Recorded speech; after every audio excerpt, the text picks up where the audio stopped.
When pigs fly. When pigs fly. अंग्रेजी के इस तंजिया और मज़ाक़खेज़ मुहावरे का इस्तेमाल हम वहां पे करते हैं जहां हमें यकीन होता है कि किसी काम ने नहीं होना, कोई चीज नामुमकिन है। क्योंकि अगर ये कहा जाए कि सुअर उड़ रहा है तो ये बात अपने आप में एक मज़ाक़खेज़ बात होगी। ये नामुमकिनात में से है। जैसे कि कोई शख्स मेरे साथ बदतमीजी कर जाए और फिर उसका कोई दोस्त आके मुझे कहे, don't worry, he will apologize to you.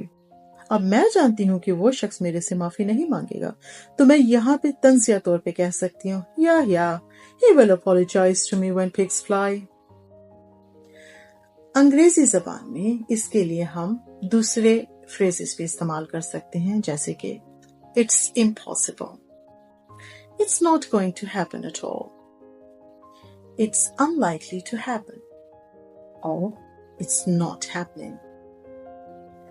अंग्रेजी जबान में इस मुहावरे का पहली दफा रिकॉर्ड शुदा इस्तेमाल 1616 में जॉन बीथल की किताब में हुआ, जहां पे उसने लिखा, pigs fly in the air with their tail forward.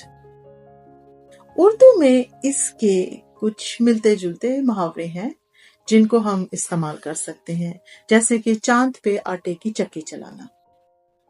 मैंने तो ये मुहावरा कभी इस्तेमाल नहीं किया, लेकिन इसको हम यहाँ पे इस्तेमाल कर सकते हैं। या फिर जब ऊंट के मुंह में जीरा, या फिर जब गधे के सर पे सींग आ जाए। अब ये सारी बातें नामुमकिनात में से हैं, तो सुअर का उड़ना भी नामुमकिनात में से ही है। कोई चीज नामुमकिन हो, जिसने नहीं होना हो, उसके लिए हम अंग्रेजी में कहते हैं when pigs fly। इस तरह की मजीद मजेदार इंफॉर्मेशन जानने के लिए मेरा YouTube चैनल ज्वाइन कीजिए, उर्दू से इंग्लिश तक।